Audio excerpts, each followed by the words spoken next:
What if Naruto unlocked his true limitless potential and changed the entire shinobi world, with a powerful harem by his side? Let's dive into this epic story. Chapter 1.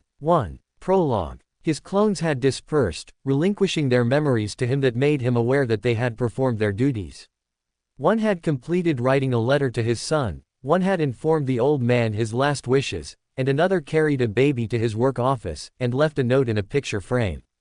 He looked down at his chest and sighed with a shuddering breath. A massive claw had pierced his wife's chest along with his own in their last-ditch effort to protect their son. As his life was fleeting, he started to think back to only 5 hours before. If one had asked him then how he was going to spend the night, the very last answer from the darkest recesses from his mind would be dying. He looked to his red-headed wife and her to him simultaneously in the eyes. Dimming eyes shared their mutual distraught emotions, their worries and anxieties. Strangely, physical pain wasn't even a part of the bandwidth. Their thoughts were communed in like fashion, both joint as their lives ended with the uncertainties surrounding their son.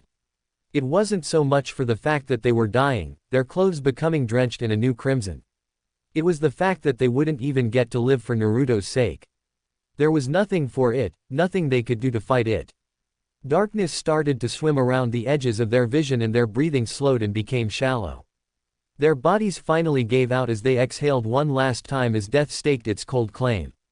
Minato Namikaze and Kushina Uzumaki, two of the finest shinobi of the village hidden in the leaves, had died, sacrificing themselves to restrain and seal the Kyuubi no Kitsune, nine-tailed fox, a monstrous beast of staggering size and want of destruction. Kushina had held the beast in place with her chakra chains while Minato used a forbidden jutsu to seal the fox demon away in a newborn baby, only born a couple of hours prior. His own son. Although this was a decision filled with regret, he knew he had no choice because he couldn't ask anyone else's child to bear such a burden. He knew how hard Jinchuriki, power of human sacrifice, lived, but he was sure he could overcome it. So he sealed the yin part of the demon's chakra in himself, and the yang portion in his son, confident he could overcome the beast's hate and be a strong shinobi in the future for the village. Kushina had also passed on her birthright to Naruto. His son had double the legacies to back him, and double the responsibilities that came with it. But there was yet another thing that bothered him. He could always sense his rival, staring at him from his hiding place on the night of chaos. His own contender for Yondaime, who believed in power hoarding, and using whatever means to get it and keep it, no matter how dishonest or disgusting they may be. Perhaps he knew that he couldn't get his own, invented, Kekkei Genkei, that had long since been sealed when his heart had been dealt a fatal wound. But what of his own son? Hopefully, the last would be able to figure it out. X equals X equals. An old man sat in a large office with a baby wrapped in swaddling clothes slept in a small basket on the desk in front of him. As he sat in his own chair, he looked on at the sleeping infant and couldn't help but feel envious at being able to sleep just 1 hour after the end of one of the worst disasters to ever befall Konoha. The responsibility of having to look after a half-destroyed village didn't mean half as much work. Unfortunately, it meant 5 times the work and 10 times the stress. The man was dressed in simple red robes being overlaid with white ones along with his badge of office, a dominantly red kite-shaped hat with a white diamond patch at the forefront with the words, Fire Shadow, written in red kanji. His face being the only exposed area of his outfit showed a tanned, wrinkled face that had a few liver spots complemented by a gray goatee and crow's feet around his eyes. However, it seemed that he had gained a few more wrinkles to add to his ever-growing collection. Hiruzen Sarutobi was tired. No, he was burnt out. Everyone had a load of shit on their plate, but he seemed to have the biggest portion by far. He gave a weary sigh as he thought over his problems while he looked at the peaceful infant. The village is practically destroyed due to the Kyuubi's attack. We don't have much funding to fully rebuild, not to mention the loss of valuable lives of shinobi and civilian alike. And there is that council meeting tomorrow and I have to step back in to take control of all of this. And to top it off, Minato-kun and Kushina-chan are dead. They were the most this village had to offer to intimidate the other villages so they don't restart another war, plus the fact that their fame helped to bring in clients that kept this village afloat with funding. For one who was dubbed by the monikers, the god of shinobi, and the professor, he didn't know what to do. I'm getting too old for this shit, he sighed. Suddenly there was a sharp knock at the door. Oh great. Just what I needed. A distraction, he muttered before loudly announcing for the visitor to enter. The door opened to reveal one of his Anbu captains. He was characterized by gravity-defying gray hair, a mask that may have been a part of his shirt that extended from behind his flak vest to the bridge of his nose. The description was complete with a leaf Hittite that covered his left eye. People could only wonder what Kakashi Hatake got off by hiding at least 75% of his face. He'd probably lie if they asked anyway. "Ah, Kakashi-san, what can I do for you?" Sarutobi welcomed. "Is it true that sensei has died, Hokage-sama?" Kakashi asked, getting straight to the point. He could see the answer written plainly on the Hokage's face, but still waited for the elder man's response. Hiruzen frowned at the forward question and gave the man the affirmative, and Kakashi pressed on as he pointed at the baby in the basket. "And this child, his son?" Hiruzen's face fell even more, if that much was possible. He didn't know how Kakashi came to know so quickly. Perhaps all those who knew or could come to that conclusion could be counted on a single hand. Kakashi and he included, of course. Yes. The copy ninja sighed as he silently grieved. He knew as much, having been charged by Minato-sensei himself to guard his wife Kushina while she was in the early stages of her pregnancy till 2 weeks short of the end of it. While he knew that Minato died in sacrifice to save the village, would not want anyone to cry for him, he couldn't help but shed a few tears from his exposed eye. "So what are you going to do, Hokage-sama?" "Figuring out a funeral, reasoning out the budget to fix the village, and to top it all off, I'm pondering what to say and what not to say to that damned council. Frankly, that's the easy part." "Excuse me." The Hokage looked at him in shock. "Everything except his heritage. After all, we can't handle any threats by any villages that have Minato-sensei's enemies affiliated with them. Especially Iwagakure," they both stated with uncanny simultaneous effect. They both stared at each other for well over a minute. "Then what about the Minato-sensei told us that he wanted him to be seen as a hero." "How did you? I was beside you when his clone told you." Hiruzen started to fervently hope he wasn't going senile. Perhaps it was due to the stress of the situation. Yes, that had to be it. Despite the bleak situation, the older of the two men managed to crack a smile. "You know, you should take this hat." "Meh, don't feel like it." They both started to chuckle, but they stopped when they heard a giggle. They looked around, but then they heard it again coming from the basket. As they looked at the baby inhabitant who was giggling as it clutched a cheap-looking necklace that the copycat ninja recognized as Kushina's. The necklace was merely a string running through a small wooden necklace with the words Uzu one side and a red and white swirl on the other. The child giggled again, and the previously crestfallen Hokage couldn't help but smile wider. He couldn't help but think that things might get better after all. Chapter 2. The third fire shadow sighed as he stepped into the meeting chamber. It was going to be a long day. Looks like he was wrong about things getting better. Not that it started out peachy anyway. The council men and women of the shinobi and civilian factions had all gathered. All those who had survived the previous night anyway. A particularly nasty thought ran through his head as he thought about Mebuki Haruno. He briefly entertained the notion that she might have perished during the Kyuubi's rampage, but all hopes fled when he saw the woman's stoic face from behind a council man's head when said man shifted in his seat. Sarutobi could only think that a beast in great want of destruction had literally missed certain people who would not be missed, least of all himself. Did the damn creature actually kill the rest of the likable people in the village? Sarutobi took his seat and waited patiently for everyone to settle, or rather stalled before his migraine began. Finally coming to a more or less agreeable degree of silence, Hiruzen called for a complete version of it in a less than agreeable fashion, although his aura helped make it far more persuasive. "Quiet," he bellowed, leaking just enough killing intent to scare the muttering civilians and ninja alike. Seeing them all visibly straighten, he nodded with approval. "Now that we are settled, what's first on the agenda?" Peace was once again forfeit in the chaotic shouts, each person trying to speak louder than the other except for the clan heads who calmly raised their hands. "Hiashi-san," Hiruzen acknowledged. "What of the Kyuubi? We all know that the fourth went to intercept it, but after a short period of time it disappeared.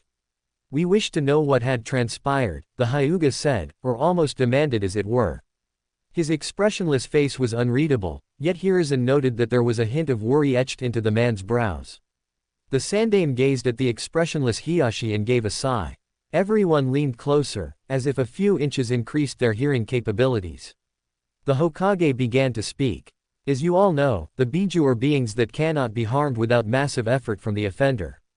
Also, even if they are killed, they would reform in a few years due to the fact that they are merely creatures comprised of nothing but chakra. So instead, Sarutobi beckoned to a maid holding something swaddled in a lilac-colored blanket. He couldn't take the risk of it attacking again in a few years, so he did the best next thing. By now the maid had now reached his side and Sarutobi took the bundle from her as people strained to see what was inside the blanket. For a fleeting moment, he wondered if he was about to make the stupidest mistake of his life, again. He sealed it away in a newborn using the Shiki Fuin, Reaper Death Seal, a Kinjutsu, forbidden technique which demands your soul in forfeit. He forged the strongest seal ever created with the Shinigami's help in the hopes that you all would see the child as a hero for having to live with this burden. Konohagakure no Sato, village hidden in the leaves, Hiruzen proclaimed, lifting the child. She was saved by her youngest son. There was an ungodly amount of silence for a minute. On everyone's faces there was the unmistakable look of realization. Hiruzen, for a moment, had thought he had broken through to them. Yes, perhaps they would take what he said to heart. He'd heard of instances where the Jinchuriki were respected and liked, like Kumogakure. But his hopes were dashed when he heard what was shouted next. They had come to realize that the boy was a demon in disguise. It was to be expected. It should have been expected. They were ignorant of the powers of Fuinjutsu. After all, how would one go about imprisoning a demon the size of a damn mountain inside a boy? He'd especially had hopes of the shinobi faction of being more educated on matters related to this, but was instead disappointed when they deferred to making the same shouts as the civilians. Whether it was mob mentality or just plain pent-up hatred, Hiruzen didn't know. Kill the demon. What the hell? The damn beast is still alive. Kill it now, Lord Third. My family died to that beast and the fourth left it alive. Those were just a few of those of the civilian faction. All of them were in hysterics. Fuinjutsu was a strange art, yes, but weren't the powers of all ninjas strange to the civilians? Granted, at first it did sound far-fetched for paper with ink scribbles to explode, but so was breathing fire, calling creatures from other realms, pulling bones from your body to fight with and seeing through walls. Albeit the shinobi present have to be able to suppress personal emotions. Not completely, but to a tolerable amount. Also, all of them had to various degrees in knowledge of the sealing arts and that it had virtually unlimited potential. But it was hard to grasp that it was still alive. They also called for its death, although they were trying to use logic in their speech. We should kill it now, Lord Third. The fourth sacrificed his life to make the Kyuubi vulnerable. After all, what is weaker than a baby? With all due respect, Hokage-sama, the child must be killed to destroy this threat. And so it went. On one hand, they were more respectful of his authority. But on the other hand, the message was still the same. The third was saddened. To think that no one would recognize this child for who he is, a hero.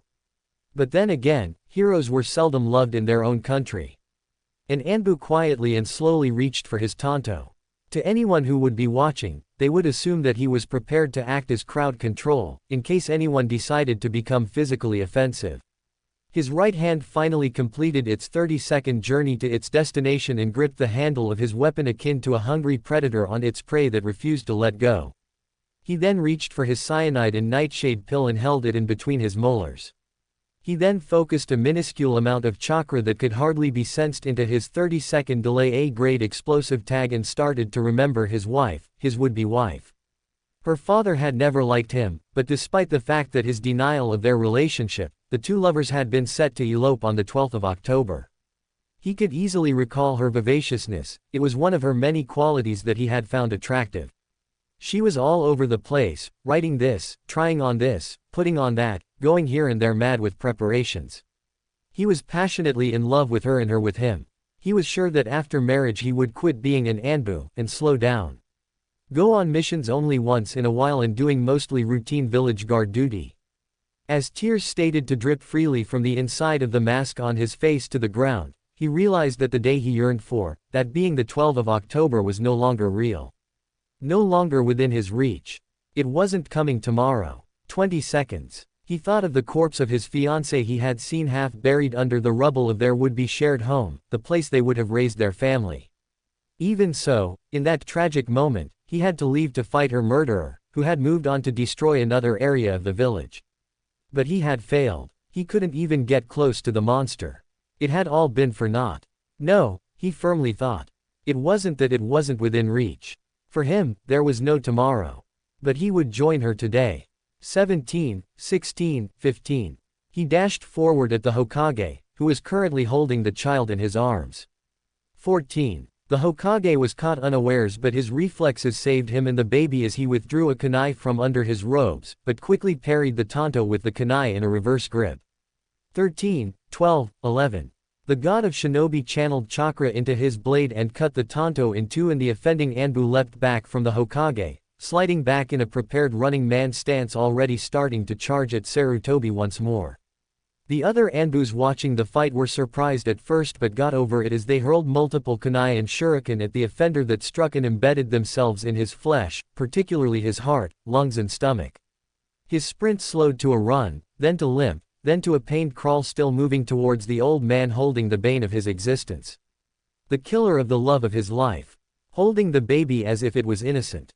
10, 9, 8. Halfway there. His final position was settling into a prostrate form in front of the sandame, kunai and shuriken sticking out of him everywhere, making him resemble a human porcupine. The weapons also made the man bleed out to some extent, but not enough to kill him in the next few seconds. Hiruzen noticed something akin to water at the bottom of the Anbu's mask. Saliva. Tears maybe. 7, 6, 5. The Anbu groaned in pain. Won't be long, he grunted to the Hokage. Why would he say that? The Hokage thought. Probably because he's dying, but there was some satisfaction in it, even though he failed to kill me. Was he a spy? Assassin perhaps? Kami, just what I needed, some no-name assassin at a time like this. It was then with stark alarm that the Hokage noticed the bomb tag half out of the Anbu's bomb pouch with a slight glow around the kanji for ignite, and who knew how many more passive ones waiting to be detonated. Of course. 4. Explosive tag. Run. Sarutobi bellowed. He quickly looked around and saw everyone fleeing, and noticed that Anbus were performing the Shunshin no Jutsu body flicker technique with the slower civilians. In the heat of the moment, he grabbed Homura with his right hand and used a seal-less Shunshin outside. 3. The Hokage suddenly appeared outside and released Homura, who promptly proceeded to dry heave. It had been a while since he himself had been or done a Shunshin. Moving at high speeds at short ranges with drastic changes in scenery does that to the inexperienced or infirm at times when it seemed as if they were teleporting. 2. Will you be alright? Hiruzen asked hastily to the man who was on his knees, who appeared as if he was about to cough up a lung. I will be fine, he answered between coughs. But where is Kaharu? Kaharu. 1. You must go back for her. Take the boy. As Sarutobi was about to hand over the child to Homura, the council room exploded in shattered glass and assorted flying debris. His face became crestfallen in worry for his former teammate and hoped that no one, including her, got caught in the blast. He watched the Anbu perform assorted sweetened water-released techniques pulled from wells using water manipulation or water made with pure chakra. Knowing his duties as Hokage, he proceeded to do the same. == Kaharu lay on the bed, having been dosed heavily on anesthesia. She had yet to become more aware of her surroundings, as well as her immediate situation. But Hiruzen at her bedside knew. And his insides were in turmoil of what it was. He was consumed by, if only I had intervened more quickly. If only I had screamed Anbu with personal tragic losses. If only I had given the child to Homura, then grabbed both him and Kaharu, all would have been saved. And so on. Hiruzen sighed. He knew that the past was past and what done was done. But he knew when Kaharu woke up, probably in the morning, she would not be pleased, especially given their rising animosity in the recent years concerning Ito's exile. Her son was gone. Who would explain to her? No one liked to be the bearer of bad news. Would Homura, their other former teammate, do it? No, knowing him, he would come perhaps 3 hours after she was told. Makes it easier to deal with the after emotions as well as being a bit distant from it to separate himself from the problem should it become worse. Let a doctor do it. They were used to giving bad news after all. He would simply come with Homura later. Much later. What a shitty week. Chapter 3. It was a warm day in November in Konohagakure. Just a typical day filled with birds singing, people socializing with each other through games like shogi, eating contests or just relaxing. The village's children played with each other in the less busy streets and in playgrounds, their cheery laughter giving mirth to the adults who looked on at them. To top it off, a pleasant wind was blowing, keeping everyone cool. All in all, it was a very pleasant day, not to mention the fact there was even a festival planned for later. Everyone was happy, save for one. A 6-year-old boy sat on his butt hugging his knees in the shade of a large tree crying. He was upset because of unfairness. His spiky sun-blessed hair was dirty and unkempt that drooped a bit over his crying cerulean eyes. His whiskers that exaggerated his emotions when smiling, grinning or frowning served to single him out from the crowd and ostracized him wherever he went. He was wearing a black t-shirt with a pair of small shorts complete with shinobi sandals. All Naruto Uzumaki had wanted was a turn on the swing in the playground. He didn't go for someone who just went on. He just went to a girl who had been swinging for a good 15 minutes. After all, give someone else a chance, no. The girl just looked at him and threw a begging fit to stay on a little longer, and her outlandish behavior tagged her as a very spoilt little girl. What she couldn't beg for, she cried for. When that didn't work, she screamed. Naruto, trying to defuse her, told her that he could wait a little more. Sure, he said with a high-wattage smile. Pleased with her victory, she stayed on the swing for another 10 minutes before he asked again. Cue crying. This attracted her father's attention, who was conversing with his wife on a nearby bench. He looked over to see the bane of Konoha, with his precious angel, and she was crying. In all honesty, even Naruto at his age knew that the developing situation didn't look good. Oi, demon brat, get away from my little girl, you! He shouted, already looking for a stick or rock or something to punctuate his sentence with on the boy's person. He finally found a rather large branch and rushed at the boy, determined to defend his daughter. Before he could hit the boy, however, 2 members of the Konoha police force, clad in their typical robes complete with their clan crest, a red and white fan, appeared out of thin air, grabbed him by the wrists and shoulders, and then all 3 disappeared. About 10 seconds later one returned and started to escort Naruto away from the scene. He was already familiar with how they operated, and just let them handle him however they wanted. The man's wife, however, let Naruto know how she felt about the whole situation. You damn demon, look at the trouble you've caused. First you pester my child, get my husband arrested. What next? Are you going to get me killed next? Why don't you just die and let us live in peace? This, spawn of the queue. That was as far as she got in her rant as another operative of said force appeared behind her and landed a cuff on the nape of neck, driving it upwards to the backside of her skull, effectively knocking her out. He then proceeded to grab the still crying girl and then disappeared with the 2 females in a swirl of leaves. The remaining patrons of the playground didn't dare do anything while Naruto was escorted away by the first. Nothing that could get them into trouble anyway. Glaring and upset whispering was not punishable by law. The miserable boy, no longer able to rein in his emotions, burst into tears and ran away from his handler into the woods. The Uchiha, deciding to give him some space, proceeded to shunshin away to return to patrolling. The boy pumped his short legs as fast as they could carry him. He had no real destination. It could be anywhere, so long as he could get away from the cold glares, angry murmurs and unfairness. The boy was about to pass a large tree under which he tripped on one of its great protruding roots at his top speed. All it served to do was to bring him to a complete stop from his adrenaline-enhanced run, physical pain compounded on his emotional one. He crawled over to the tree, and started hugging his knees, still crying. The immense pain in his ankles started to dull and then fade altogether. The boy, however, continued to cry for another 5 minutes, after which he laid on his side still hugging his knees. The ankle was sprained only for a few minutes. Looking up at the tree, he was lulled to sleep by its gently swaying branches in a hypnotic, rhythmic pattern. It felt lovely. He then fell asleep. X equals X equals. It sounds very promising. Furthermore, it stands to both of our nation's benefits. Core-san, here is stated after the discussion. Without a doubt, Hokage Dono, the ambassador replied. In addition to sharing trade routes, we will be able to open new ones, greatly increasing financial assets of our respective villages.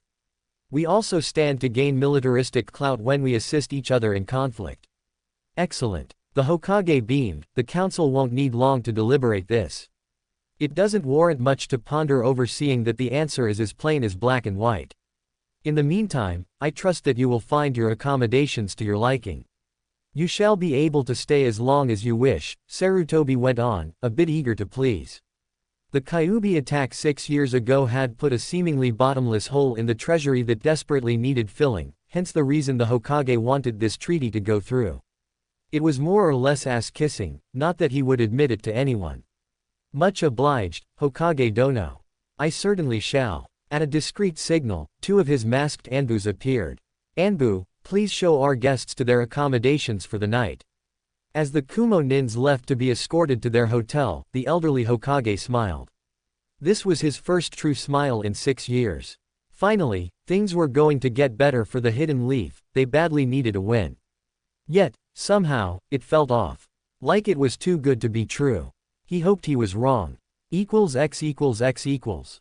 It looks to me that the Raikage was right. We made him an offer he just couldn't refuse, and it really shows that they're desperate for the money to rebuild. The damn tree huggers. Core Jinsaku was pleased. While he knew he was on a potentially suicide mission with his guards Keiji and Aizu, he knew that his death would consolidate more power to his home, the village hidden in the clouds. What are the next steps, Core? Aizu quietly asked. His patience wearing thin, Core nearly yelled. Speak up, man. Damn, I'm tired of always having to read your lips to know what you and Keiji are saying. You know it is in our nature for being born of the Saranto clan, Aizu quietly stated, completely nonplussed by his cohort's exclamation. Well, at least you're not as bad as Keiji. Barely says 5 words in a whole fucking year. Anyway, we all know what to do. Both of you will get into the Hyuga clan compound and retrieve the heiress. They should all be focused on Lady Hitomi having contractions. Keiji, do you have the concentrated time essence? Keiji gave a small nod. Good. Keiji dropping the time essence in her tea, or even releasing it in the air in her room should cause her to have premature contractions. While everyone is fussing over her, we will acquire the heiress in the confusion.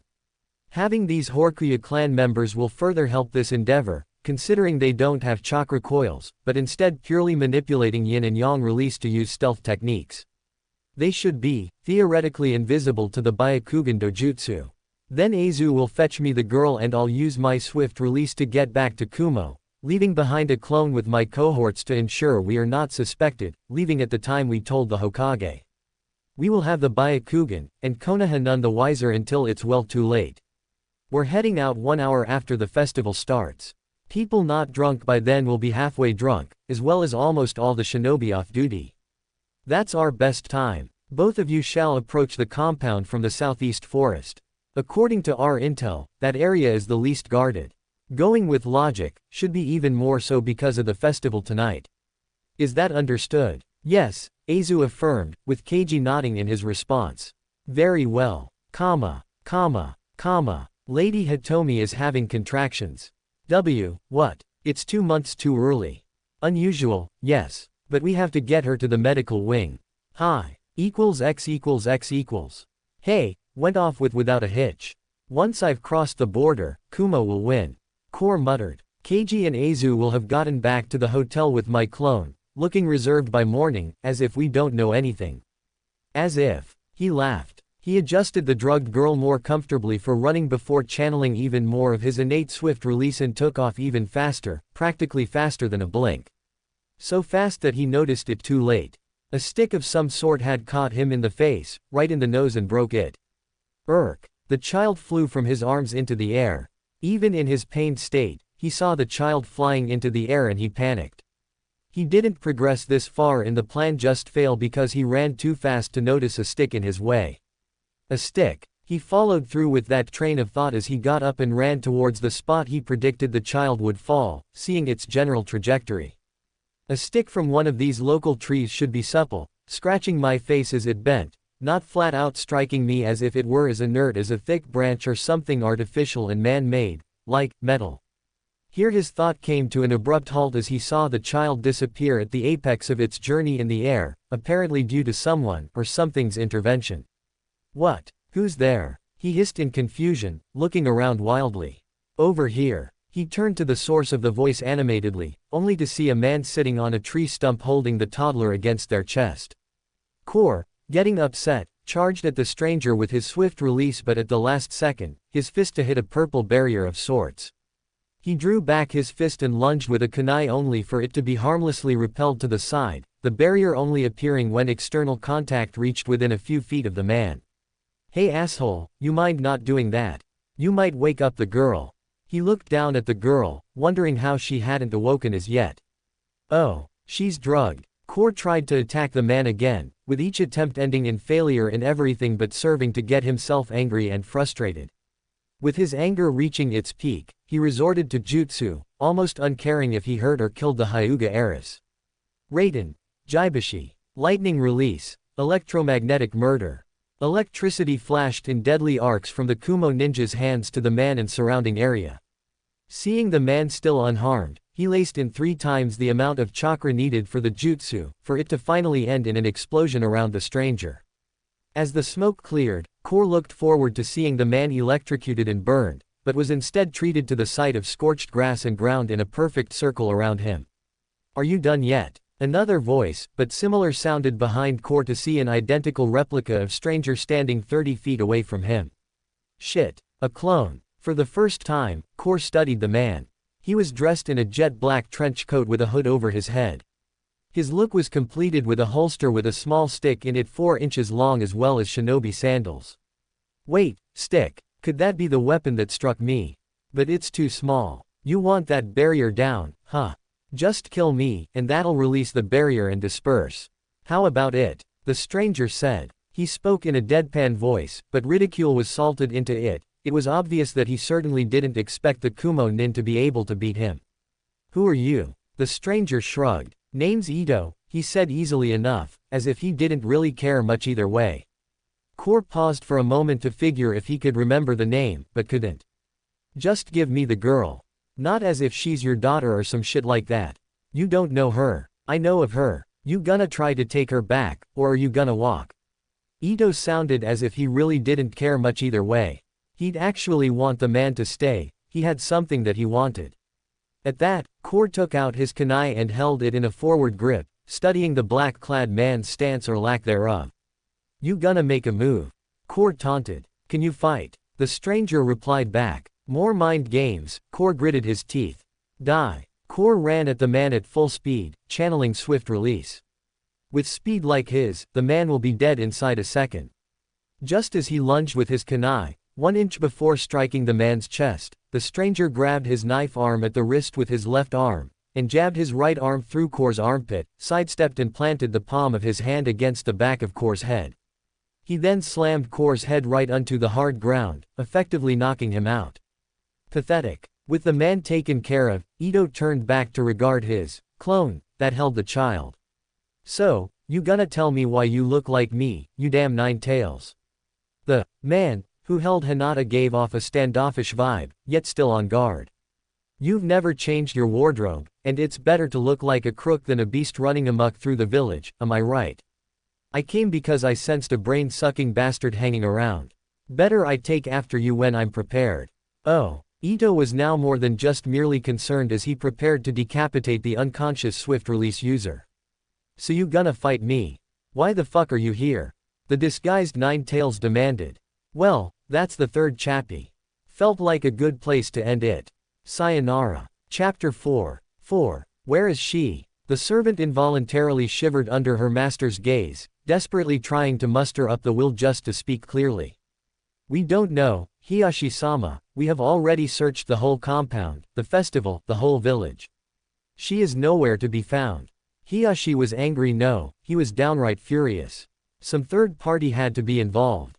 There was no way a 4, on the verge of 5-year-old could be able to escape detection from the all-seeing Byakugan.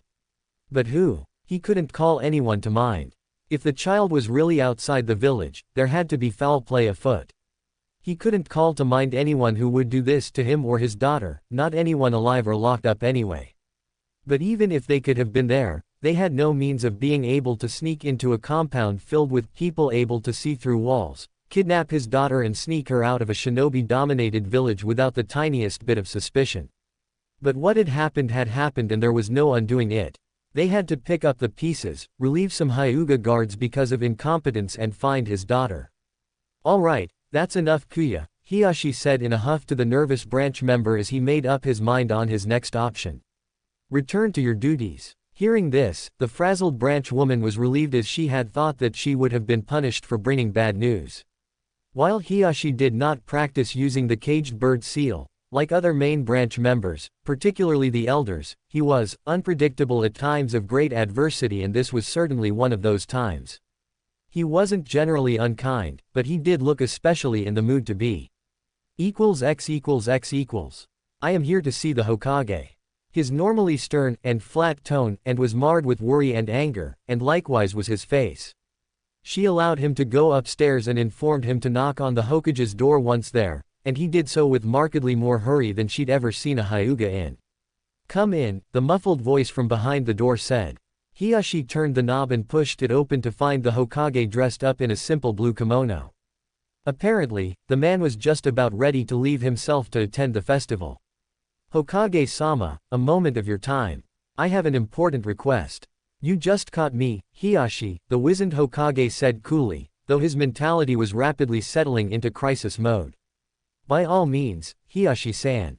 What is it? The old Hokage inquired. My daughter's missing. I wish for you to locate my daughter, Hinata, so I may know her whereabouts, the slightly frowning Hyuga replied bluntly. But isn't this a clan problem? Even more so, this should pose no problem for the Hyuga's dojutsu. That is the problem, Sarutobi-sama. We cannot locate her within the village walls, dojutsu or not. It's, Hiashi hesitated, trying to choose his next word, disconcerting. Well, this suddenly went from bizarre to upsetting. This is serious. It was an easy assumption that Hiashi wanted him to use the crystal ball to find his daughter, made more sense than mobilizing a couple dozen ninjas. Without the prompt being spoken, the Hokage got out the crystal ball and started the technique. Soon, an image of two men appeared, one of which held Hinata against his chest while the other held a man over his shoulder.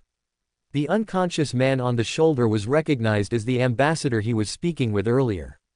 Hiashi and the Hokage saw the one with Hinata about to knock at the door that the two black-clothed men stood in front of. However, the man with Hinata hesitated, and seemed to argue with the other before then poising to knock. Where is that? Hiashi asked. It seems familiar, is that our door? Both Hyuga and Sarutobi froze. At the same time of the image of the man knocking at the door, they heard a knock at their door. Both Hiashi and Hiruzen shared an uneasy look, and the Hyuga nodded to him as if saying to let him in, not as an order or request, but as a plea. The elderly Hokage then flared his chakra twice to tell the hiding Anbu in the room of a potential threat before he welcomed the men inside as clearly as he could manage. Come in. The door pushed in to let the two men in, along with their human baggage, but the one who carried Hinata entered in the lead. Hiruzen took in their description thoroughly. Wearing a black trench coat not unlike Ibiki's, with black full-length pants along with black shinobi sandals, some sort of kanji he couldn't see clearly. He also wore gloves that exposed the tips of his fingers with protective metal plates on the back of the wrist. The man's head was covered by a hood that was complemented by a face mask that came up to the bridge of the man's nose, and his eyes were shadowed by the hood of his clothes. Both men were similar in appearance, leading the Hokage to believe that one of them was a clone of the other. Who are you? Hiashi asked the hooded man tensely, bordering on the edge of threatening. The man, either not noticing the tone, or ignoring it, replied in an even tone. Just a hungry man passing through. I was looking for something to eat when I saw this guy and decided that, he tried to think of a lie, if only for the Kyuubi's sake, intervene. He didn't mention his own name either. Just the mere mention of it would draw every single Anbu in the area to try to kill him. Furthermore, given by how vague he was, everyone realized that he didn't care to tell them his name, and chose to ignore that fact. Explain yourself. We wish to know what transpired. The Hokage requested, now calming, seeing the mysterious man is no longer a threat, not now anyway. His Anbu were still on standby, but he didn't tell them to stand down. He himself wasn't relaxing either, and he was sure that Hiashi was the same. Simple. This, your daughter, he gestured to the sleeping girl, was kidnapped by this man. He nodded at the still unconscious man, and I stopped him before he reached the border. Judging by he said, Kumogakure was just after the Byakugan dojutsu. Hiruzen interlocked his fingers in interest. Could you describe what happened? We stopped him, that's all you need to know, the clone said, speaking for the first time. The clone then handed the sleeping girl to her father, who cradled her to his chest relieved. Then I challenged him, the original continued with mild gusto, suggesting that he was prideful person, he ran at me and I knocked him out. That's it. Oh, so he was exhausted then, I take it? Hiashi asked. No. Just weak, or at least to me. He only used 1B ranked Raiden technique, and was a user of swift release. Both Hiashi's and the Hokage's eyes widened at this relation, though the latter didn't allow his surprise to show as much as the former. Knowing of the incredible speeds that came with this release as well as the added perks that came with having a Kekai Genkei, plus the fact that it was a certainty that the ambassador was a skilled shinobi. The man before them was powerful. Period. Seeing as you intervened in our favor, I take it you're affiliated with Konoha then? The Hokage asked almost rhetorically, trying to look for anything that could tell him of who he is. Or was. The stranger stroked his chin in mock thought. Nope. Ain't got no allegiance, especially to this village. To be honest, it's my least favorite. A missing nin. Hiashi was alarmed. His Byakugan activated, ready to act. Also on their own way of thinking, before Hiruzen could cue them otherwise, the Anbus in the room leapt from hiding and attempted to incapacitate the strange man. Attempted to. A magenta-colored barrier appeared in front of the clone and the unmoving man that electrocuted the two Anbus into unconsciousness. The men looked down at the Anbus briefly before back at the Hyuga and cage. Konoha is such a grateful village, the clone said sarcastically. You know, maybe I should have helped Kumo after all, they appreciate guys like me up there. I'm just a good hack. He laughed for a moment, wondering if he even believed the words that were coming out of his mouth. Fire shadow, rein in your animals. I can still sense them, they don't like me much. At ease. At the Hokage's order everyone relaxed. Hiashi stared at the man for a few seconds more with his Byakugan active before deactivating it. But then why help us? I want to know why. You don't know us, work for us or even against Kumo. You had no reason to. Hiashi said, trying to get over the fact that the man disabled two Anbu without even moving. Among his many other off-putting characteristics. The clone cocked his head in apparent curiosity. So you'd prefer I assist Kumo, I take it? No. Hiashi almost outright exclaimed, however, I am grateful to you sir. You have my gratitude for returning my daughter, gratitude and well wishes. If there's anything I can do to repay you. Careful. The man said cheerily, or I might have to take you up on that. Would you like to work for Konoha? The Hokage asked, wanting to have such a powerful ninja in his ranks. Or at least have a friend instead of an enemy. Damn, old man, weren't you listening? I don't like Konoha. He made a show of shrugging his shoulders, trying to get it across that he didn't wish to rebuff the man, only to refuse his offer. So no thanks. In any case, take the man. The stranger dropped the ambassador as if he was nothing more than garbage, and yet unwillingly, and started to turn to leave. The clone had already left, no one was sure when. I hope you'll never need my help again, 'cause I'm not a huge fan of helping. But about what you said about being grateful to me, I dig that, methinks I'll take a favor later on if I need it. Fire shadow, Hyuga, he nodded to both men in farewell, but for some reason, it was somewhat impolite when he did it to the cage. The original stepped backwards to a shadow in a corner of the room and was gone. I don't sense him. Hiashi. Hiruzen whispered. At the prompt, Hiashi walked to the corner and felt it and his hand came away with nothing. Why didn't you use your Byakugan? The aged cage asked. Remember when I had my Byakugan activated earlier? Yes, of course. When I looked at him with it, he vanished. I could only see him without it. The Hokage was baffled. That is unheard of. Who is that man? Chapter 5. A lone boy slowly returned to the waking world he had left sometime before. He wiped away the matter encrusted at the edges of his blue eyes with his sensitive hands. It felt as if they were being punctured with pins and needles. He must have fallen asleep on them and cut off the blood flow to an extent. He sat up, trying to get his bearings before remembering, and mournfully contemplating the events of what had happened to him at the playground. The mean looks, the lady, and what she had said, something about him being the spawn of the nine something. He didn't know because the woman didn't get to finish her sentence. What did she mean? I'll just ask Gigi. I bet he knows all the stuff in the world. He thought with ending finality. So long as the man didn't somehow distract him from his questions like he sometimes did, Naruto felt that he should be fine. When he had gone to sleep, it was after midday. He didn't have enough discernment to realize that the shadows currently were being made by an eastern sun, almost directly overhead. He looked up at the tree and smiled. He felt fully rested. He'd had a really good nap. What he failed to realize, he had lost a full day while he was asleep. He ran home, and his cheaply made red and white necklace glowed a faint white. Deep inside, the Kyuubi grimaced to itself, wondering how he was going to explain to his container that he was in trouble. Nay, perhaps later when the boy was older and sensible. Much later. X equals X equals. The lavender-eyed girl woke up and gave a small yawn. As her lavender eyes adjusted to the bright light streaming through her window, she suddenly noticed that her mother was sitting on the opposite side of the bed, smiling at her. "Good morning, Hinata-chan," she said happily. The young girl hadn't even fully awoken yet, and was barely able to return the courtesy, leading the mother to believe that she was drugged and some of it was still in the girl's system. "How are you feeling?" "I still feel very tired, Okawa-san. As if I haven't slept at all." That only served to affirm her suspicions. Hitomi decided to let her daughter to return to sleep, hoping that she could perhaps sleep it off the rest. "Very well, Hinata-chan. You may go back to bed. You don't have to go to your private lessons today.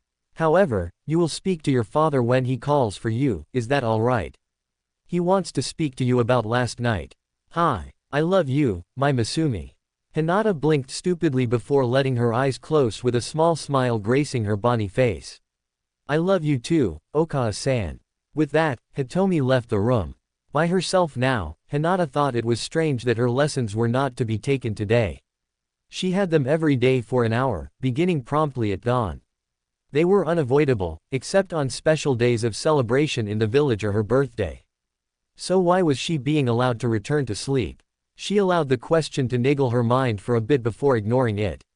With her head on the pillow, and the pull of slumber almost already too strong, she was close to getting knocked out with sleep. Absent-mindedly, her last hollow thought was that she felt she could recall something animal-like trying to protect her from something. And a lot of arguing. Didn't this happen last night? Wait, didn't her father want to talk to her about last night? She fell asleep. X equals X equals. The kettle whistled its special call, but Kaharu groaned. While she wanted the tea inside, she wished she had the energy to get up and get it, but she had just settled down in her most comfortable bed with a new book that promised intrigue with mystery. The kettle called for another minute before she gave up with a sigh and dangled her lower torso of the bed. But she lost her balance and landed on her butt. Kuso. Still struggling to use her weary muscles and aged bones, she pulled herself up using the bed frame as support. Finally rising, she hobbled to the corner on one leg and grabbed her crutches. 6 years of being a post-amputee, and she hasn't grown used to it. She had only grown more surly, taciturn and bitter. It hadn't gotten any easier. Instead, it had grown more and more difficult in her advancing age. As it had grown bothersome to cope with to do normal and simple everyday activities like walking or dancing she used to enjoy doing so much. Not to mention the new hurdles like stairs. Just another reminder why she moved from her third-floor apartment to one on the ground floor. Making it to her kitchen, she leaned one of her crutches against her kitchen table and leaned on the other, bracing on it and turned off the flame. She then poured the hot beverage into a cup and set it down, and not a moment too soon. Phantom pain had set in on her amputated left leg, making her grit her teeth. Her cut nerves still registered pain below her knee when it was no longer there. "Cammy, why me? What have I done to deserve this? I can't help but feel it's that brat's fault. If it hadn't been for him, the Anbu wouldn't have bombed the council building." It was a weak accusation and she knew it. But she needed someone to blame. Tears streamed down her face as she wished for relief from the pain. Both physical and emotional. "And Ito, my son. Where is he? I don't even know if he's still alive, what with Hiruzen keeping him from me with his damn exile. Doesn't he even care?" Ito was a lot of things. A crook, maybe. Too determined and ambitious for his own good. Definitely greedy, and strong too. Hell, He was even one of the nominations for Yondaime in competition along with Orochimaru and Minato. But he was never around, especially in times like this when she missed him and wanted to see him. Where was he? Chapter 6. Naruto fidgeted uncomfortably in his seat before letting his head hit the desk as he suffered through his teacher's, or sensei as Iruka's ego would prefer, boring lecture, not wanting to look through the window anymore. Bemoaning the loss of what looked like a day perfect to be anywhere else doing anything else, he allowed the sound of the man's teachings to break down into a background monotone. Winding down in his ministrations to his class, Yumino Iruka smiled as he thought of all the young minds he was passing down his knowledge to. And that's why ninja wire is so strong, he trailed off when he saw a spiky mop of bright blonde hair far too close to the desk, indicating that the owner had his head down again for the third time that morning. Naruto, wake up, Iruka shouted, stopping right in the middle of his lecture to chuck his eraser at the seemingly asleep Uzumaki, just to let him know just how much he appreciated the boy napping in his class. I wasn't sleeping, Naruto shouted while lifting his head. Depending on varied opinion of whether it was fortunate or not, when he rose up, the eraser clocked him squarely between his eyes. Ah, serves you right. If you were paying attention, you wouldn't have gotten hit. Save for a very select few, the whole class erupted in a laughing riot. There were the usual jeers and teases that were duly expected from a class of children, be it that they were ninjas in training or not, but one comment in particular stood out to him, that remark coming from the pretty girl he liked with the pink hair. Faye, Sasuke-kun would have dodged like a pro. Ah, what, Sakura-chan. I didn't have time to dodge. She stomped over to him and gave him her rebuttal, that being in the form of a 4 knuckles drilled into his head. Quiet, Naruto baka. Needless to say, he now had a large bump to match with the welt on his face. Itai. Alright, cut it out everyone. Iruka demanded, trying restore order to his class. More or less successful after a bit, he refocused his attention on the Uzumaki. Naruto, sorry for thinking you were asleep, but you need to keep your head up and pay attention. You know that you're not exactly the fastest, so you need to put in more effort to learn. Okay. Naruto grumbled something about already knowing the subject matter that the man was teaching, but was only not able to remember it.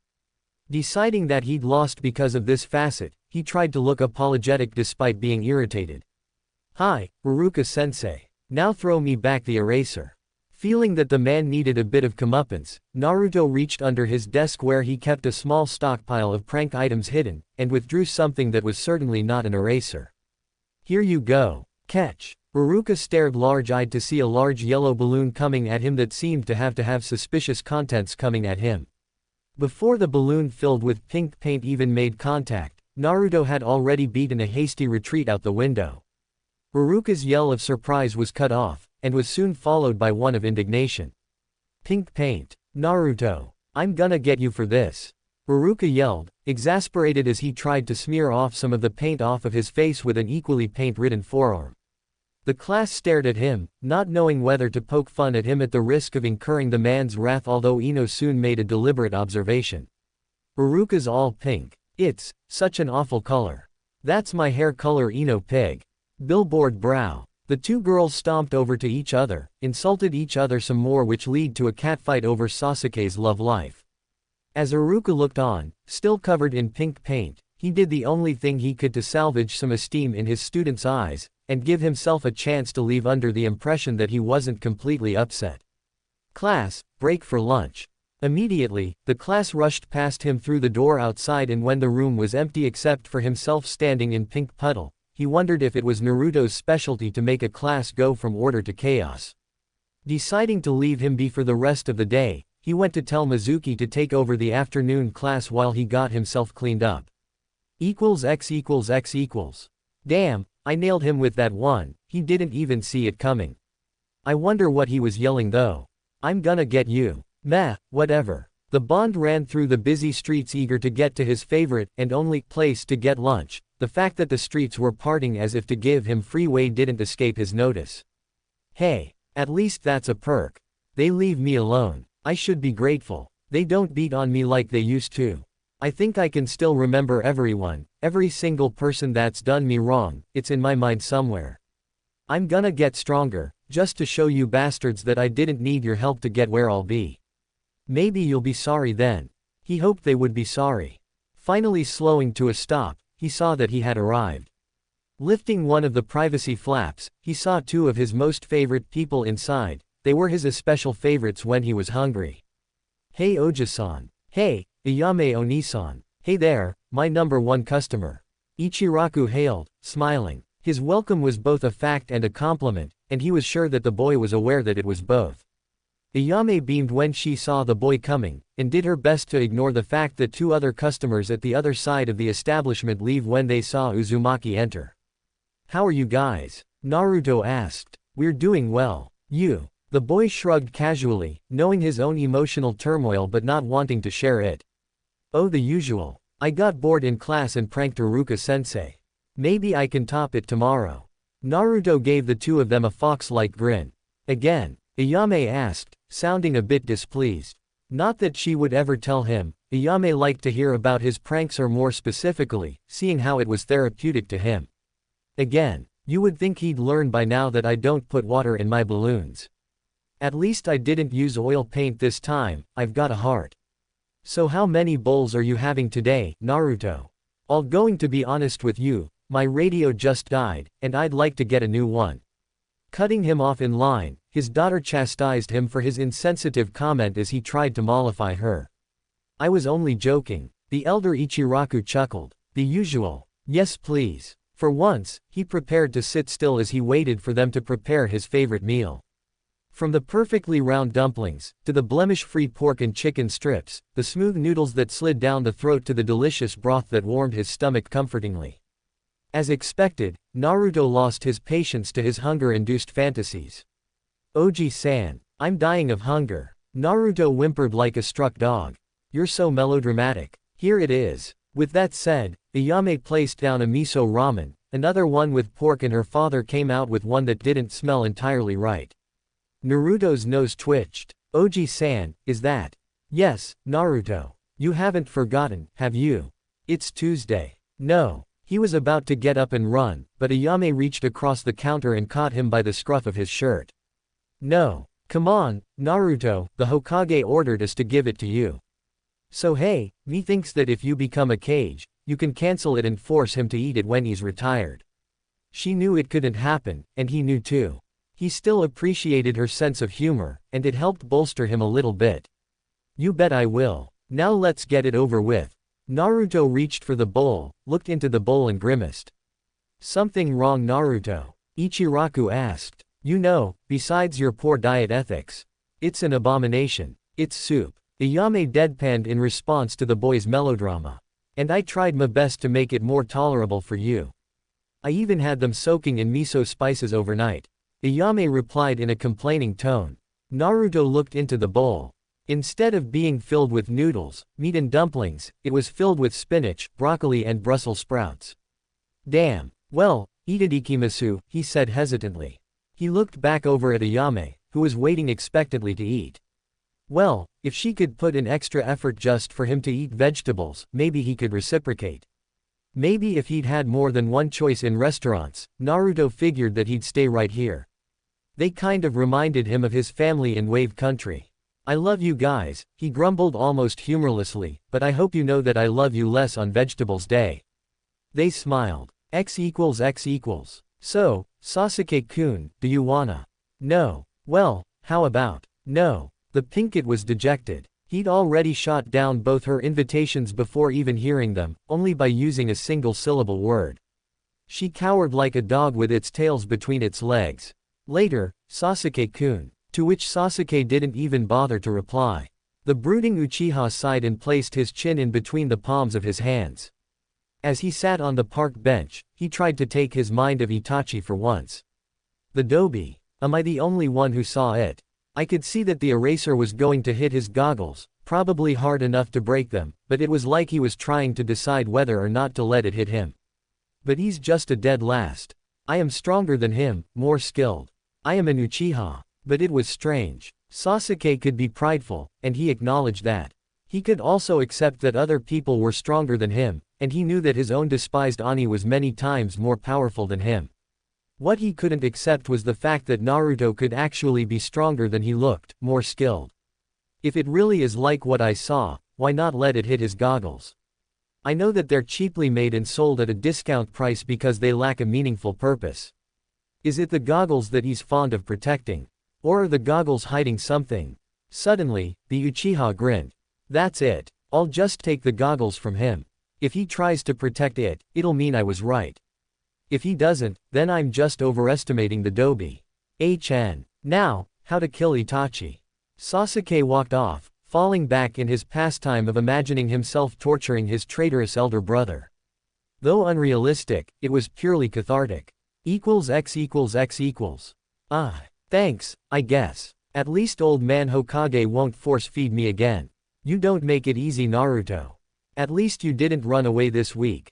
Naruto was exasperated. I attempted to. I would have gotten away if someone hadn't grabbed both my legs. He cast a half-hearted glare at Ayame. He couldn't believe that the mild-mannered girl could or would do something as to tackle his legs to prevent his escape. Well, that's it. No more of that ramen, Datbeo. Good thing I saved the best for last. The miso'll help get the vegetable taste out of my mouth. At least until next Tuesday. Chuki smirked. I'll just stay home on that day then. Naruto was feeling smug. Do you want the Hokage to send someone after you again? Naruto shivered. The last person the man had sent was no joke. He'd woken up in the middle of the night to see an Anbu in a Neko mask had tied his limbs to the four corners of his bed. The Anbu went on to shove vegetables in his mouth and then pinch his nostrils shut to make sure he ate it so that he could breathe through his mouth. Not an enlightening experience, or one he wished to have again anytime soon. Or ever, for that matter. No matter how much he'd told the Ichirakus that it was traumatizing, they'd only laughed, be it in disbelief that it was a joke or merely ridicule. Well, I'll see you later, guys. By the way, I need the 20 bowls of ramen for next week, you know, in those takeout bowls you guys have. Sure, Naruto-kun. When and where? The orphanage again. Ayame asked as she was given a small booklet of 20 sticky notes, all of them with an amateur picture of a whiskered smile. It was a drawing of a wide grin with 3 lines on either side of the grin, akin to aforementioned whiskers. One could say that Naruto drew his own grin as a signature of sorts, no doubt done as a sort of calling card or twisted autograph. Either way, Naruto's ego was leaked into it heavily and it remained to be seen if it was a good thing or not. Since it's you, Naruto, I'll do top-of-the-line service. It's a priority. Chuki exclaimed. Naruto-kun, really? This picture? The brown-haired girl asked, dumbfounded. There's nothing wrong with it. Later, guys. And with that, he jumped off the stool and made his way home. So what's the picture of? The elder Ichiraku asked. Ayame chuckled and handed one of the pictures to him. He took it from her and peered at it. Ha, that boy is certainly eccentric, still doesn't explain his attachment to that place, though. Naruto pushed open his door and sighed. Home sweet home. Is it, boy? You know it's in terrible condition. Hell, even those orphans you're trying to treat with the ramen live better than you. Tenten lives better than you. Why don't you go live there? Not only is it a pigsty, you're surrounded by people in this district who all hate you. Maybe we should run away again, it's worked out before. Oh, what? Kyuubi. Naruto answered in his mind, taken aback that he was being spoken to by his inner Biju. He was usually quiet. Isn't it your personal rule to only talk when I talk to you? And you know why I don't live at the orphanage. You're the reason. Besides, I'm not about to do something stupid. Do you take me for a fool? No, I take you for an idiot. What's the differ? Wait a minute. Goddamn Kyuubi. There was only a demonic-sounding guffaw coming from the recesses of his mind. Naruto sighed. Sometimes, the Kyuubi was tolerable, like now. Helpful on rare occasions outside of when Naruto was asking for favors, but otherwise just a pain in the ass. Otherwise tended to be most of the time. Naruto walked into the kitchen and opened his fridge. Easy choice. Either water or milk. Sampling the milk, however, the choice dropped to 1. He spat out the rancid milk directly into the sink drain in utter disgust. Bleg. I bought this milk 2 days ago. I'm just opening it. Kyuubi. He yelled inwardly. What's today's date? Do you know? The 28th. That's the. Naruto reached for his notepad that he always carried around with him and flipped to the part that was filled with names. All right, shopkeepers, he continued to scroll through it. Found it, Says here that guy's name is Yoshiro Suhin. Wait, this is the 8th time that fucking shopkeeper screwed me over. Is he hoping that diarrhea will kill me? Not very creative or likely, but it would be funny if it were possible, the Kyuubi commented. Shitting yourself to death. Hey. Trying his best to ignore the chakra monster's statement, the Uzumaki asked it for what it called on a coin flip. Spread a nasty rumor or just a normal prank? Naruto took a Ryo coin and flipped it. Rumor, tails. The coin landed back in Naruto's palm. Hey, you won again. You've picked tails for the past, what, 9 times? 9 times. 9 tails. Is that some bizarre coincidence? Bullshit. I think you're manipulating the spin somehow. You've gotta be cheating. The beast was nothing if not mock surprised. The nerve of you. Interrupting his line of speech, he felt something foreign pass through the seal. No, a crack. It wasn't actually a good thing, it was actually an eroded seal that he himself had made to help put a block on Naruto's eidetic memory. Things that had happened not worth remembering couldn't be held back anymore. Alright, enough of that. Remember what I told you about the seal. The bitch finally broke. Get in here. It's time. I gotta take it off before you turn retarded. No, I mean more retarded. Naruto grumbled, there is just not a chain long or big enough for me to do things that you deserve, you bastard. Despite saying this as if he was in a light mood, he was actually the complete opposite. I could feel it. I could start remembering some stuff recently. Like my birthday beatings, but in flashes. And some dude dressed in black that I'm supposed to kill. I thought I had more time. I don't wanna remember all that. I'm happy now, aren't I? The kitsune did not answer for a while, but when he did, it was solemn. You can't afford to live in bliss anymore. Naruto put everything in order in the house before he laid down on the bed, as straight as a board with his arms at his sides. He tried to think of nothing at all, but soon, the seal embedded in his mind like a fishhook was slowly ripped free, and he couldn't stop himself from yelling his hurt until he fell unconscious. If you need age reference, Naruto just recently became 13, and Tenten's almost 14. Chapter 7. She walked through the village to where she knew his house would be, and more than a little worried. The academy's school day was finished and her favorite blonde had failed to attend. While he openly admitted, no, shouted that he hated the academy for having too much damn bookwork, he never skipped a whole day. Come running in at the final hour a few times, but never a full day. Besides, while he was reckless, he wasn't stupid, or at least that she was likely one of the very few who thought so. The genin exam was the day after tomorrow. He wouldn't want to botch his chances by failing to attend. Without even realizing it, she had walked straight into the district where Naruto lived. She sighed. She did it again, she let herself fall into a state of autopilot. Even though autopilot mostly ran on muscle memory, this only went to show that she visited him a lot. Visited him without him knowing. No, she was stalking him when he left his home daily in the afternoons. I could use his absence as an excuse to visit him. If he's there. What if he isn't? What if something bad happened to him? Should I talk to somebody about it? It was too easy for her to get caught up in doubt, and what was worse was that it usually low-key led to self-doubt. What would I do if he doesn't want to see me? It was a rather pitiful state of mind, she reasoned, and she was fully aware of why. While she was pressured to be a perfect heiress for her clan, especially the elders, she got some constructive help from her mother as well as her father from time to time. She did not have any ambitions such as becoming the head of the clan, nor her sister, and this detracted a lot from her drive to perform well. As for Hanabi, she merely wanted to be the first of the Hyuga capable of incorporating elemental chakra into the Juken gentle fist. It was presumed impossible, but that was the primary and ironic reason why Hanabi wanted to be the one to do it. Neji was even being considered to be a fallback heir, being born so close to the main branch as well as being a prodigy of the gentle fist style in more than 5 generations. But he was particularly cold. He seemed to have some vendetta to everyone but his parents.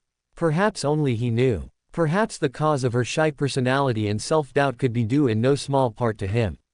Suddenly, Hinata found herself in front of Naruto's apartment building and she sighed. She had been on autopilot again. However, this poor mental reflex seemingly sabotaged her by leaving her to try to actively think about what her next move should be. When a while had passed, she realized that she had been standing as still as a statue with her hand poised to knock for more than 10 minutes. What if he doesn't want to be disturbed? She pondered using her Byakugan. It seemed like the safest solution. If he's doing anything that seems important, I won't disturb him. If he's casual, I'll knock and request admittance. She formed her unique dojutsu hand seal. Byakugan. Her dojutsu immediately pinged into use with veins bulging around her eyes, enhancing her eyesight with the extra chakra.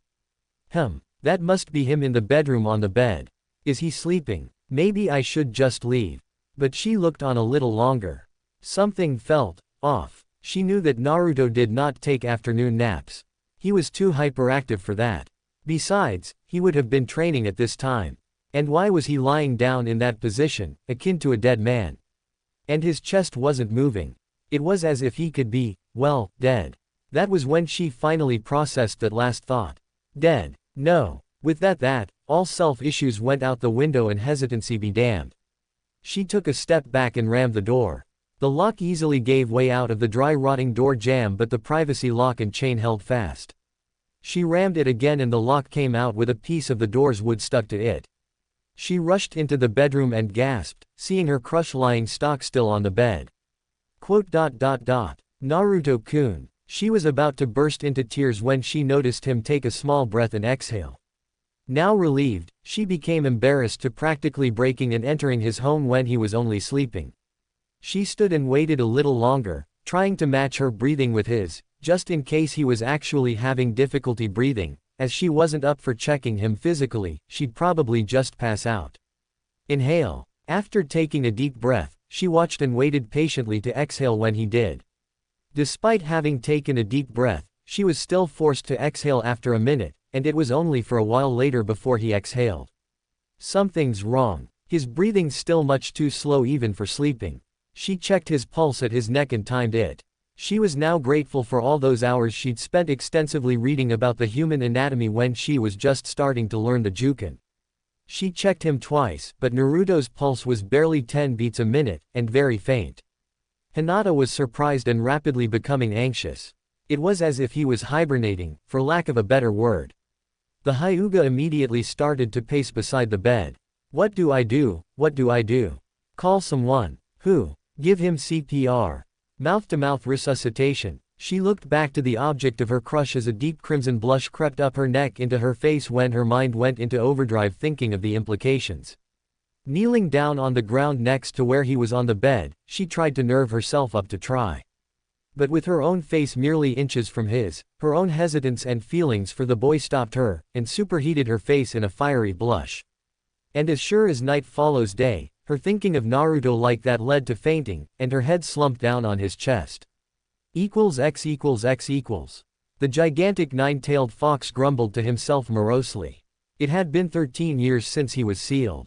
He could easily escape, what with Naruto relinquishing control over to him so easily. In fact, this wasn't even the first time that he'd been able to, but the truth was that he didn't particularly care for escaping. He had his reasons, the most predominant of which was the fact that he had nowhere to be, not to mention the potential scenario that Naruto would die. There was also the argument that he was probably safer being jailed than being free and being sought after by all the nations to be jailed again. Sure, he could fight them off, but he doubted he'd ever get to nap in peace again. The Kyuubi wasn't necessarily an evil being, especially considering that he was consisting of yang, supposedly, good, chakra. Regardless of this, mentally, he was a neutral being and did things when he felt given to act. He helped when he felt generous, destroyed entire landscapes when he was pissed but otherwise just kept to himself. Minds were intangible and basically all things alive had one. It was what really counted in a being and it was specifically that which he was working on. Naruto's mind, that is. For 3 years, Naruto's had a seal suppressing the memories of his childhood. A recycle bin of sorts. The memories would have made him catatonic for life and soured him, perhaps even making him mental. But as any other trash can, there was a limit to what it could hold, but it could not be disposed of as Naruto's abilities, and principally his eidetic memory, which made that impossible. Now, the memory-suppressing seal was threatening Naruto's mental health, as well as his own. Naruto would go crazy, and the Kyuubi himself would just become chakra without a mind. Just random periods of behavior that would lack direction and purpose, so he was now forced to remove the seal. Hell, maybe the seal would have lasted longer if he was more proficient in fuinjutsu, he thought as he finally finished. Boy, it is done. It is time to awaken. How are you feeling? Naruto's eyes exploded open. He actually had some potential responses ready. Never been better, was one, or even saying, like a boss's was an option. What he hadn't counted on was Hinata kneeling on the floor next to him with her head on his chest, completely unconscious. To the far left, his door was smashed at the knob, showing that the girl had broken into his apartment. Confused. Chapter 8. She slowly came to, with her limpid eyes seeing only a blur. She blinked as her vision became focused, trying to get her bearings.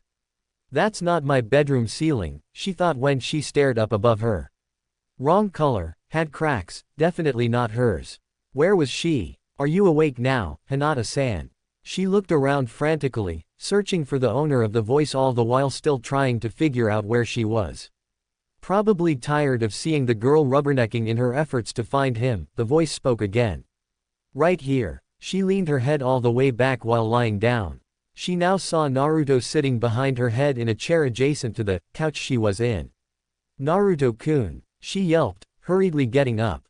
She now remembered what had happened. Naruto seemed on the brink of death but now he looked as fit as a horse. I was check, visiting you. Immediately her fair complexion went for a scarlet one. That's fair. So, what? You knocked, but when I didn't answer, you decided to break it down. He queried, pointing at the damaged door. No. IGG got worried when I saw you on the bed not moving. I was concerned. Was that before or after you broke down the door? His tone was cold, and so was his expression, making her worry. He was normally the type of person to take things in stride, and he never really had that sort of face for people. She took it hard that her crush would look at her like that. I used my BB Byakugan. I'm very sorry for BB breaking the door and violating your privacy. She was worried that he was angry with her, seeing his expression. Naruto was about to blow up, then seemingly stopped to consider what she said. To her surprise, her crush started to laugh. It started as a chuckle while he was serious, but he lost his serious expression by the time it turned into a deep-bellied laugh. Hinata stared at him stupidly. Trying to get himself together before he completely lost posture in the conversation, he cleared his throat. Sorry for laughing at you, Hinata. I guess it's alright since you were justified in your concern for me, even though it kinda makes me question why.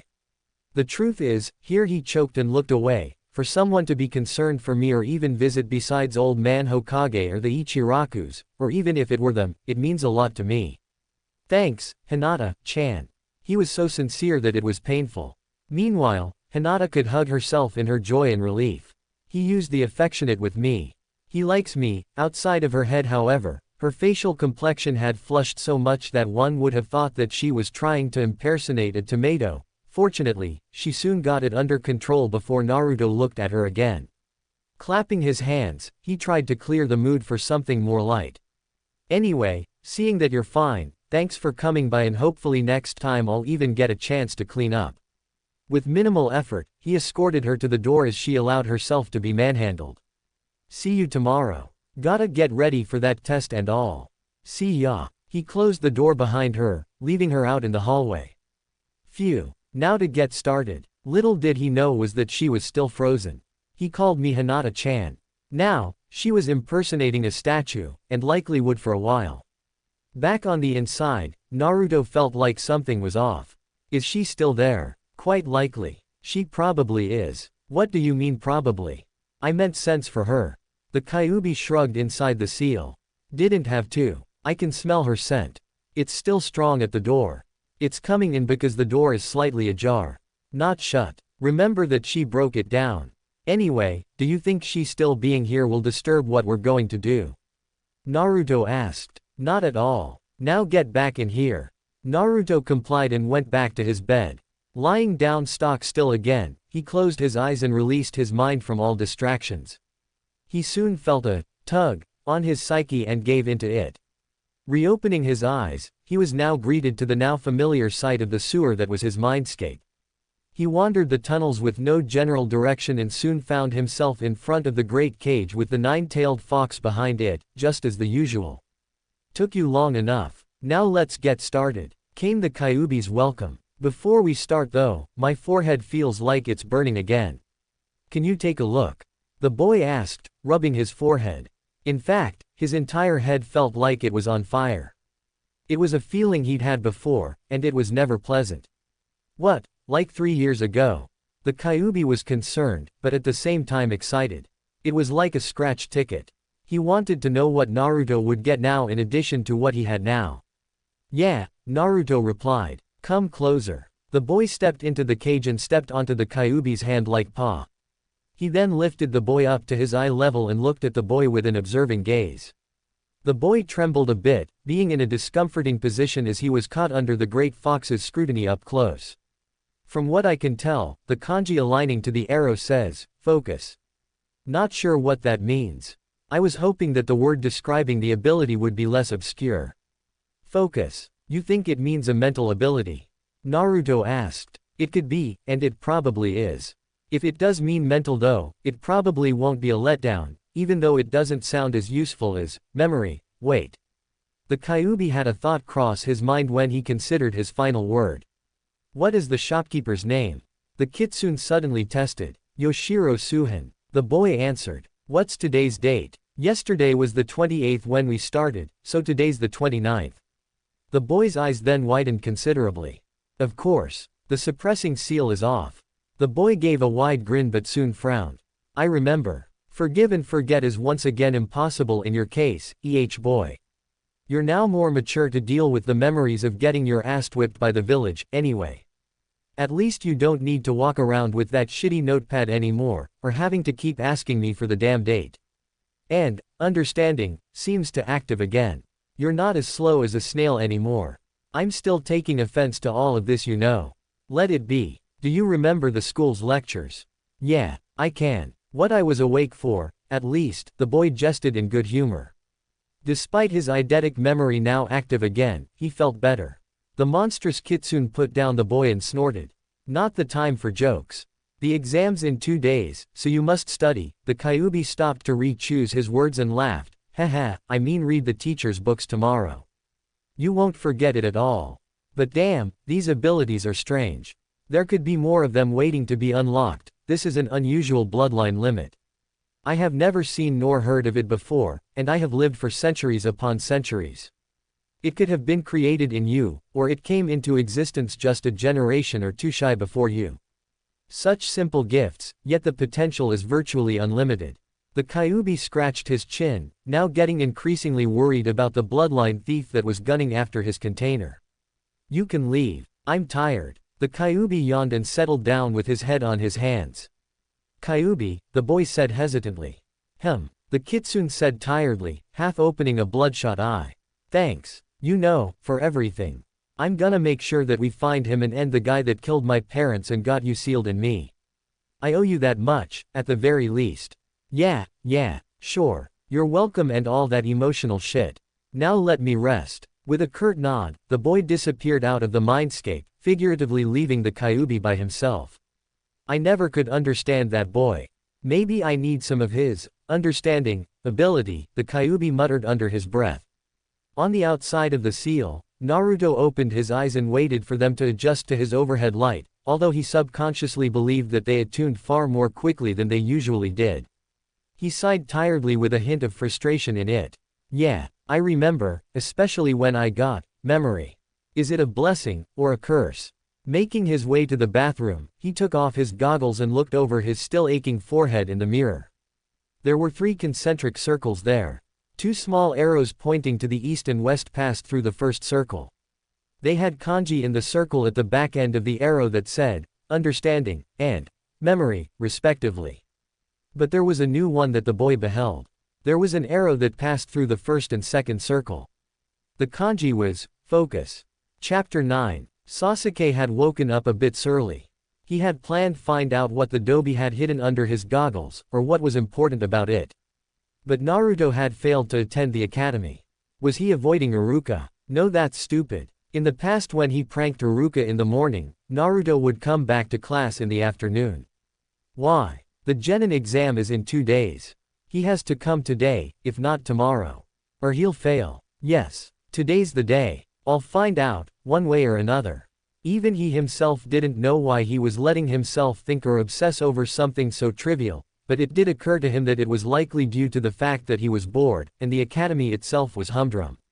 He suspected that he was at the top not only because of his prestigious clan, but also because he practiced the most when he was at home, and he was the only one who did, save for a few like Shino and Kiba. The latter was probably practicing his clan's taijutsu all the time, which would explain his dismal grades. But the tests were also tied in with practical knowledge, like shuriken throwing angles.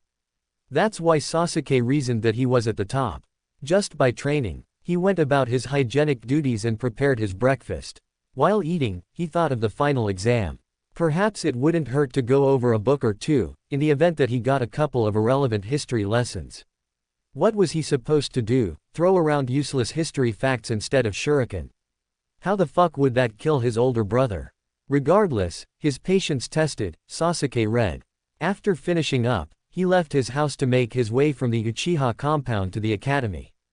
Along the way, he was greeted as usual. Ohayo, Sasuke-san. Hello, Sasuke-sama. This was the typical greeting from the civilian Uchiha.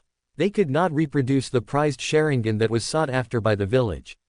They disliked him, he presumed. The villagers in general kept calling him the last loyal Uchiha, as if the civilian ones didn't even exist. His brother had murdered all that were capable of using or reproducing the Sharingan.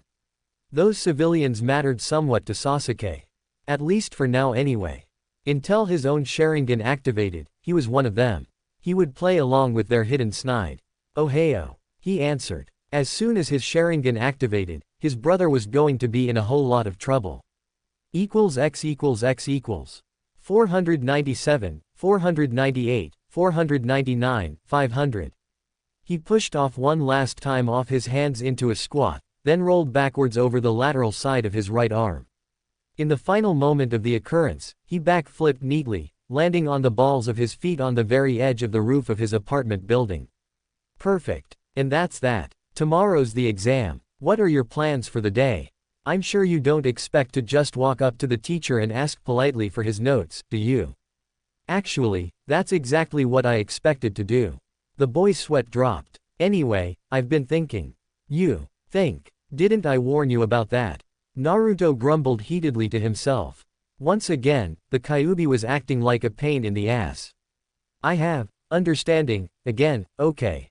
Damn, I know I acted like an idiot for the past few years, but it's over now. I guess so. You even entered the mindscape almost as soon as you felt like it. Focus, seems mediocre at first, but now I'm thinking of the possibilities. You could even perfect, mind over matter. To think, you could be tortured and you would be able to whistle through it all, simply by having your concentration elsewhere.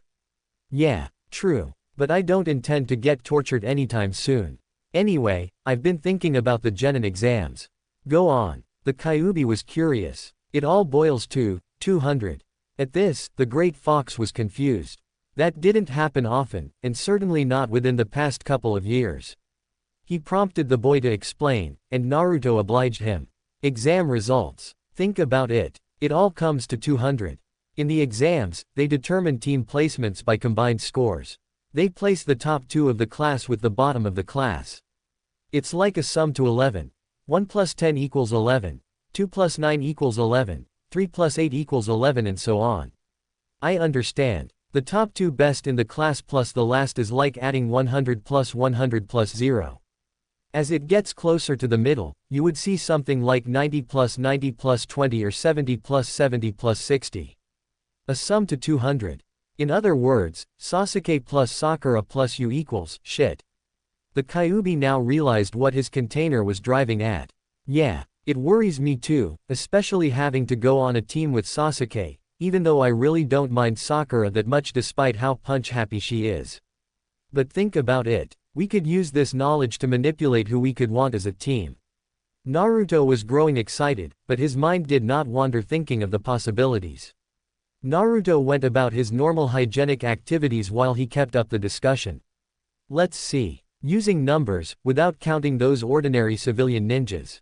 They have nothing notable. They all average out each other. Sasuke, 95. Sakura, 95. Shino, 90. Hinata, 90. Ino, 80. Choji, 80. Shikamaru, maybe 30 or 40. Kiba, 20. Me, 10. Naruto snorted while Kyuubi laughed out loud. You had it coming, boy. What with falling asleep in truancy in the mornings and whatnot. You know it wouldn't have made sense anyway. My memory sucked at the time. True. But you could have taken notes. We're straying from the issue. By now, Naruto had donned his new outfit. It's safe to say that the Uchiha and Haruno will be a team. In Izuka, Aburame and Hyuga will be on another, and the last team will be a repeat of Ino Shikacho, being comprised of Yamanaka, Nara and Akamichi. Let's see. The members of Ino Shikacho are out. Besides, one's perpetually lethargic, one needs to constantly eat to store fat and has no stamina to support his weight in Ino, he grimaced. Gives blondes a bad name. Oh, as if you were any better. He ignored the jab at his intelligence.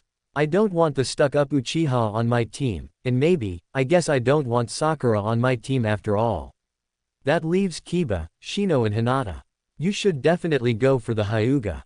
She obviously likes you enough to visit you when no one else would. The Kitsune did not mention that the girl was infatuated with him though. He was content to let his container figure it out. He would simply count the days it took him before he realized, starting with today. It still didn't appear likely, and the Kyuubi low-key got the feeling that Hinata would have to yell it into his face.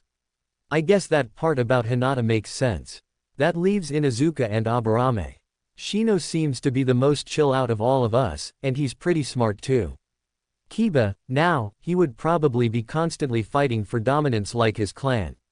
They act like dogs, fighting to be the alpha. They imbibe it from their mother's milk or something. He would be the easiest to manipulate, or the easiest to cheat out of a team. But if ends up on my team, it'd probably be a daily pissing contest with him. Sounds like a plan. Well, get going. You will have to talk to the mutt before the day is out. He grabbed his goggles and strapped it onto his forehead, concealing the symbol. Yeah, that's right, Datbeo. I'm Naruto Uzumaki, new and improved. He rushed out the door, but had to pause in order to stop up the door with some paper and jam. I really have to get the door repaired later. Thieves could just walk right in, he mused. What do you have worth stealing? Trying his best not to yell out loud at the Kyuubi for not his constant immature teasing, Naruto ran to the academy. Having arrived early, he stopped at the institution's library and picked up a book about Konoha's history and went into his classroom. Mizuki was the only one in there, preparing exams for tomorrow. The silver-haired man noticed the boy's entry, but not who he was. Not caring to chat up the man, the Uzumaki only grunted out his pleasantries to the teacher, who replied with, "Ohio," for standard courtesy. Naruto sat in his seat, opened his book and read while he waited for his classmates to arrive. He didn't have long to wait, and soon the rest of the students arrived in bulk and Iruka followed after. He must have driven them inside when he saw them loitering about outdoors. Being in the lead of the group, Kiba was the first to notice someone sitting with a book in front of where the face would be. He thought this to be strange. Normally, everyone would remain outside until class begun, a postponement of sorts. If he was there already, he was enthusiastic about learning, not to mention the fact that pretty much everyone had been outside already. "Hey, new guy, what's your name?" Kiba asked loudly. Naruto dropped the book to the desk. Everyone gasped. Naruto had shaved his hair to a lower and more manageable level while still retaining its spikiness. As for clothes, he now wore black Anbu-style pants that were ankle-length, revealing gray shinobi sandals. He also wore a long-sleeved midnight blue shirt that was zipped right up a close-fitting neck that had a bandana around it that was littered with red streaks throughout. The shirt itself had a hood that was currently down. In addition, he had a 21-inch tanto. The handle was 5 inches with a single palm grip, on his back in such an angle that it positioned the handle of the blade over his right shoulder. The look was complemented by some sort of cylindrical sheath that rested perfectly horizontally just behind him on his waist. In fact, the only thing that Naruto retained from his old outfit were his goggles. It spoilt the new look somewhat because of its mismatch in scheme color, but not much. "Naruto, is that you?" Uruka was stupefied and the body of students were shocked beyond belief. Sure Uruka-sensei, it's me. The boy answered. I only got a haircut, what's the big deal, huh? Now hearing the boy's voice, Mizuki looked up for the first time from his paperwork and observed the development. What's that damn brat up to now? He muttered under his breath before clearing his throat to speak up out loud. Naruto. Nice outfit. Finally decided to have mercy on our eyes by getting rid of the eyesore of a jumpsuit you owned. What inspired you to wear these clothes and get that tanto? Mizuki asked cheerfully. Getting serious for the exam when it's almost here. Something like that, I guess.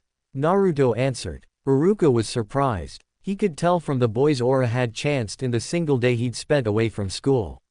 He still retained his eccentricity, but the facts were there. New clothes, explained his situation in 6 words, wasn't being excitable. Clothes didn't necessarily make people brand new, but this was a brand new Naruto. Huh. Look at him, trying to act all tough. Bet he still can't even do anything worth a damn, Kiba laughed scornfully. Akamaru, the boy's companion dog on his head, barked somewhat unsurely. Naruto frowned a little but soon let a smirk dominate his features. Haha. Hey Q, I just found a way to manipulate the Inu here. It's convoluted, yet simple. It can't lose. What is it? The fox was now interested. Naruto was becoming increasingly clever, he could admit that. But the day when Naruto's intelligence exceeded his might be soon upon him. Think. He's very arrogant, like most Inuzukas are, but they're primarily taijutsu specialists. If he loses a taijutsu match, he'll try to mend his pride by investing all his time to improve on it only, so he could win a grudge rematch. He won't cram for the written exam so he'll fail that. Even if he gets perfect marks in taijutsu and the 3 academy jutsus. He'll still barely pass, but in dead last. They finished at the same time. I'm proud. I would have tried to do something more sly and painful, but you do something less underhanded that will also teach that mutt a lesson, the beast said in amazement. I forgot how smart you were. Why the hell did we suppress your abilities in the first place, anyway? Yeah. Now let's see if we can cut him down to size. Is that so? I can't do anything worth a damn. How about a taijutsu match then? He asked the Inuzuka, already knowing what the end result would be. Who do you think you're talking to, dead last? Kiba jested. The other students now began laughing at the whiskered boy, boosting the Inuzuka's ego. I'm talking to an Inuzuka mutt with dog breath. Or is he gonna run away with his tail between his legs? Naruto now turned the students against Kiba, and the all-ooed, when heard his comeback. Say Uruka-sensei, it's alright, isn't it? It'll help us prepare for tomorrow and you weren't gonna teach anything today just before the exam, were you? Naruto asked. No Naruto. Just revision. But I still don't approve. Uruka remarked with a resigned groan. I say let them go at each other. Can't last longer than 15 minutes. So long as they pay attention in class for the rest of the day, I've no qualms. Mizuki gave out his opinion. Hey, shouldn't last more than 15 seconds. Inuzuka is going to rip the little shit to shreds, especially now since he's angry. Should be fun to watch. He thought. Alright, I guess that's true, Yumino conceded. He still didn't want this to proceed, but he really didn't have a choice. If it didn't go through, his students would heckle him for the whole day. And besides, if Naruto ever deserved some sort of karmic action for a prank, particularly a recent one that was paint-related, then this was fair, although he hoped Kiba wouldn't kill him. X equals X equals. The students surrounded the sparring circle, and Sasuke pushed his way to the front. While he wouldn't admit it, he was eager to see if his questionable theories on Naruto were true, that being whether or not he was actually concealing his skills. Perhaps even more interested in Naruto's welfare but too hapless to try to go through the crowd to observe more closely, Hinata activated her Byakugan to see through the crowd, and marked Naruto out as usual because of his uniquely large chakra coils. Naruto handed his tanto to Shikamaru, mouthing to him to keep it for him. He then took his place on the mat, where Kiba was doing stretches. Ready, mutt. Just you watch, the boy growled back. Naruto, what about that? Uruka pointed at the holster peeking from behind Naruto. He wasn't sure what it was, but he was sure that it was a weapon of sorts. What about it? Taijutsu match. You know, hand to hand. It's in case Akamaru intervenes. Naruto said shortly. And in case Dog Boy gets feral and claws start coming out. Kiba was born with the ability of the claws from his nails. Tools. Naruto retorted. Excuse me. Iruka was confused. They're all tools which assist him, just like how a clan would have bloodlines and techniques like the Sharingan, the Byakugan, or Shino with his insects. They're all tools which assist them, as are my weapons.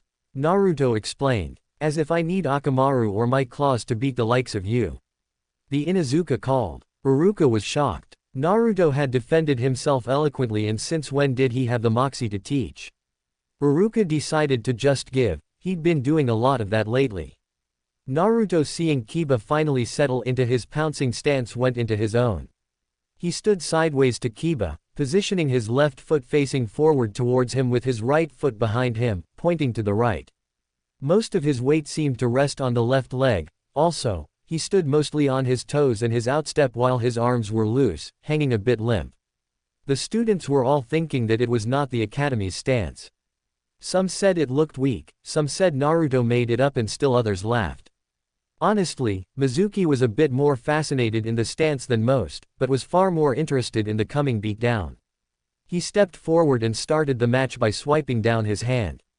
Hajime. Kiba, deciding to end the match quickly, sprinted at his opponent, thoroughly intending to knock Naruto out with only one punch. That'd teach him not to overstep his place. Naruto angled his head to the side and caught the offensive arm and pulled on it, adding his opponent's running momentum, and pulled Kiba past him. While he passed him, he stuck his foot in the way, tripping him.